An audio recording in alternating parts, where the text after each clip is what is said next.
আমরা যা দেখি তার পেছনেও একটা জগৎ থাকে, এক গোপন বাস্তবতা যা আমাদের চোখের সামনে থেকেও যেন অদৃশ্য। এটা হলো গবাদি পশুর জগৎ।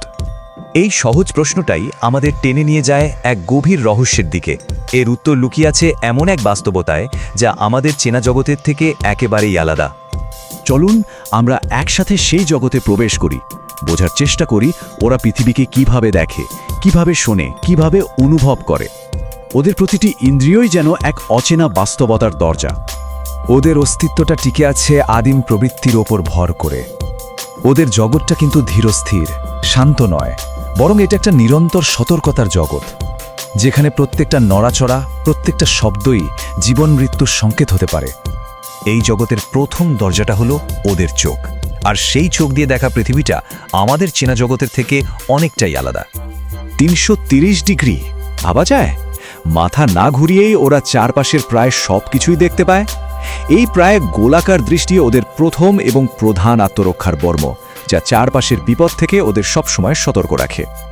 ব্যাপারটা অনেকটা এরকম, আমরা যেমন একটা সরু রাস্তা ধরে সামনের দিকে তাকিয়ে থাকি, আমাদের ফোকাসটা থাকে একদিকে, কিন্তু ওরা দেখে একটা বিশাল প্যানোরামা, চারপাশের সব কিছু একসাথে। আর ঠিক এক কারণেই যে কোনো দিক থেকে বিপদ এলেও ওরা প্রায় সাথে সাথেই টের পেয়ে যায়। তবে এই বিশাল দৃষ্টির একটা সীমাবদ্ধতাও আছে। ওদের ডেপথ পারসেপশন মানে গভীরতা বোঝার ক্ষমতা বেশ দুর্বল। আর এই জন্যেই মাটিতে পড়ে থাকা একটা সাধারণ ছায়াকেও ওদের কাছে মনে হতে পারে একটা গভীর গর্ত কিংবা দুর্ভেদ্য কোনো বাধা। এত কিছু দেখার পরেও একটা জায়গা কিন্তু ওদের কাছে পুরোপুরি অন্ধকার, ঠিক ওদের পেছনে। এই ছোট্ট ব্লাইন্ড স্পটটাই ওদের সবচেয়ে দুর্বল জায়গা। আর এজন্যই হঠাৎ করে পেছন থেকে কাছে গেলে ওরা ভীষণ চমকে ওঠে, ভয় পেয়ে যায়। আচ্ছা, দেখা তো হলো, এবার চলুন ওদের শোনার জগতে প্রবেশ করি। এটা কিন্তু কোনো শান্ত নিস্তব্ধ জগৎ নয়, বরং এটা এক তীব্র বিভ্রান্তিকর শব্দের মহাসাগর।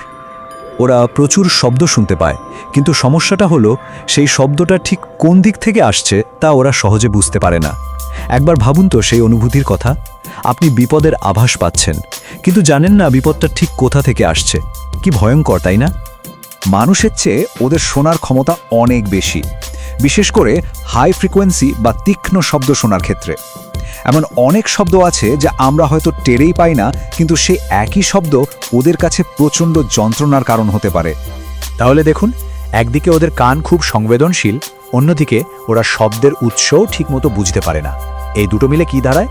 যে কোনো আচমকা চিৎকার বা জোরালো শব্দ ওদের কাছে হয়ে ওঠে এক অজানা দিক থেকে আসা ভয়ঙ্কর হুমকি।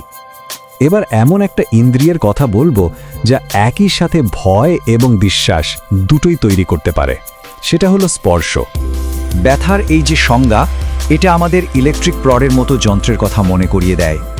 এই ধরনের স্পর্শ ওদের মনে শুধু ভয়ই তৈরি করে, কিন্তু স্পর্শের আর একটা দিকও আছে। একটা আলতো ছোঁয়া, একটুখানি আদর সেই ভয়কেই শান্ত করে দিতে পারে, তৈরি করতে পারে দুটো ভিন্ন জগতের মধ্যে একটা বিশ্বাসের সেতু। ওদের এই দৃষ্টি, শ্রবণ আর স্পর্শের জগৎটা বোঝা মানে শুধু কিছু তথ্য জেনে নেওয়া নয়, এটা আসলে ওদের সাথে একটা গভীর সংযোগ তৈরির প্রথম ধাপ। আর যখন আমরা ওদের এই সংবেদনশীল জগৎটাকে সম্মান করতে শিখি, তখন সবকিছুই যেন সহজ হয়ে যায়। ওদের ব্লাইন্ড স্পটটা মাথায় রেখে কাজ করা, নিচু স্বরে কথা বলা, আচমকা শব্দ বা ছায়া থেকে ওদের দূরে রাখা, এই ছোট ছোট বিষয়গুলোই অনেক বড় পরিবর্তন আনে। আর তার ফল কি হয়? আমরা একটা খুব সাধারণ কিন্তু গভীর সত্য বুঝতে পারি। যখন একটা পশু শান্ত থাকে, ওকে পরিচালনা করাটাও অনেক সহজ হয়ে যায়। আসলে বোঝাপড়ায় সবকিছু বদলে দেয়।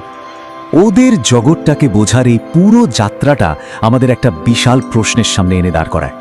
আমাদের চারপাশে এমন আরও কত জগৎ আছে যা আমরা এখনো দেখতে বা শুনতে শিখিনি? উত্তরটা হয়তো আমাদের ধারণারও বাইরে।